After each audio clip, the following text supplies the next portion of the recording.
La vida de César Vallejo y el Grupo Norte. César Vallejo fue el 11º y último hijo del matrimonio de Francisco de Paula Vallejo Benítez con María de los Santos Mendoza y Gurrionero, ambos naturales de Santiago de Chuco, e hijo de dos sacerdotes españoles, don José Rufo Vallejo y don Joaquín Mendoza, y dos indígenas peruanas, doña Justa Benítez y doña Natividad Gurrionero. La familia pertenecía a la clase media baja. De la investigación hecha por André Coiner, ratificada por el testimonio definitivo de Alcides Espelucín, se puede afirmar que nació en esa ciudad el 16 de marzo de 1892. Tuvo vida escolar anómala e interrumpida, quizás por razones económicas. En 1900 fue matriculado en el primer año en la Escuela Fiscal de Santiago de Chuco y concluyó 5 años después su instrucción básica en el Centro Escolar número 271 destacando. Dicen sus biógrafos en castellano, Historia y Lecciones de Cosas, sus padres le vieron predestinado para la carrera sacerdotal, lo que él en su primera infancia aceptó de muy buena gana.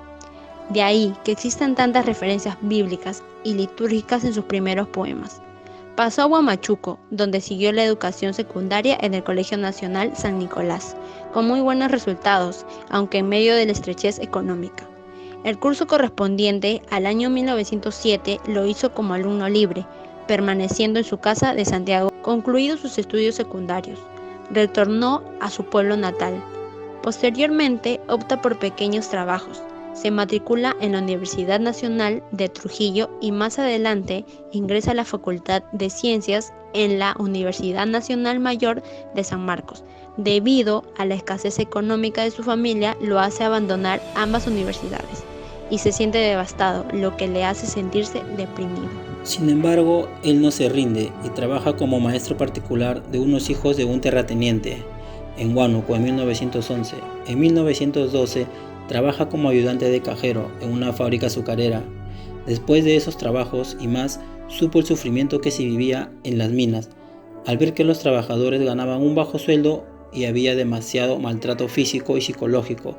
En 3 años pudo juntar dinero y logró ingresar a la Universidad Nacional de Trujillo, en la Facultad de Filosofía y Letras. Años después obtiene el bachillerato en su tesis El romanticismo en la poesía castellana. Y para continuar con sus estudios comenzó a trabajar de maestro en el Centro Escolar Estatal número 241, donde Ciro Alegría fue su alumno. Tiempo después se enteró que su hermano Miguel falleció y estuvo tan triste que creó un poema en su honor. En Trujillo lo acoge un grupo llamado el Grupo La Bohemia, que posteriormente es llamado el Grupo Norte. Comenzaron a editar un periódico que estaba liderado por Antenor Orrego. La mayoría de sus poesías reflejan las sensaciones vividas, o mejor dicho, todo lo externo que él absorbía o sentimientos que él reflejaba en ellas, en las que no intervienen para nada las propiedades de los objetos o de las personas en sí que le causó esa impresión. Aquí algunas obras: La Piedra Cansada, Colachi Hermanos, Presidentes de América. El Grupo Norte fue un grupo intelectual de cohesión a una buena parte de literatos y artistas del norte del Perú, especialmente del Departamento de la Libertad, surgido en 1915 en la ciudad de Trujillo y conocido al principio como la Bohemia de Trujillo o Bohemia Trujillana.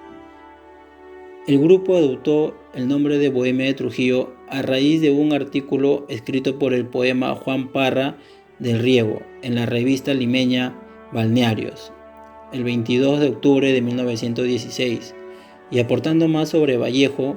Sus técnicas al redactar eran únicas y novedosas para su época, y como mencioné antes, él usaba lo que vivía y lo que podía presenciar a su alrededor.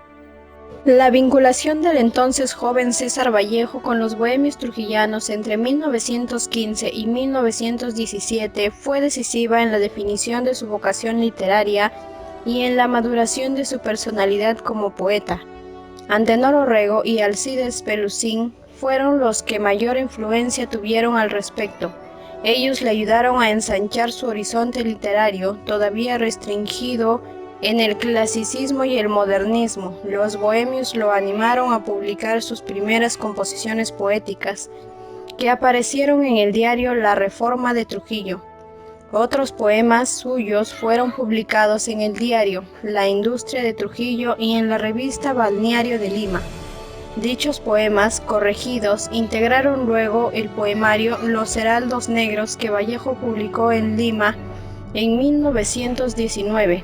Asimismo, sus correligionarios lo defendieron públicamente ante el ataque y la injuria de sus adversarios literarios, lo que sin duda constituyó un gran aliciente para el poeta. Es de realizar su amistad con Haya de la Torre, quien por entonces escribió la comedia Triunfa Vanidad, que fue puesta en escena por la compañía de Amalia Isaura. Vallejo reconoció dicha obra mérito literario y dedicó a su autor un soneto con la titulación de la comedia en 1916.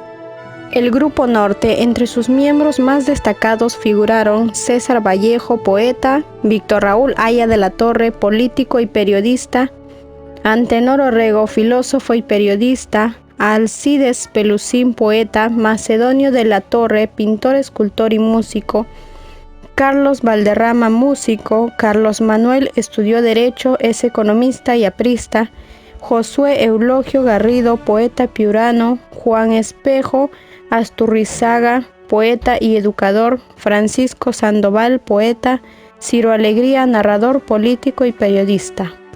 Las primeras reuniones del grupo se realizaron en la casa de José Eulogio Garrido y en la de Macedonio de la Torre. Las veladas transcurrían entre lecturas, conferencias improvisadas y las recitaciones poéticas. Solían también trasladarse a las playas cercanas de Buenos Aires, Huanchaco, Las Delicias, así como la ruina de Chanchán y de Campiña. Una revolución popular en Trujillo en 1932 fue sofocada por el gobierno de Luis Sánchez, con un ataque militar por aire, tierra y mar sobre la ciudad rebelde, y una feroz represión donde hubo unos 5.000 fallecidos. Estas décadas se caracterizaron por la censura de periódicos y el cierre de universidades. Fueron entonces donde muchos de los integrantes del grupo fueron perseguidos, entre ellos Antenor Orrego, Víctor Raúl Haya de la Torre y Alcides Pelusín. Entre otros, alternaron en las épocas de clandestinidad con prisión.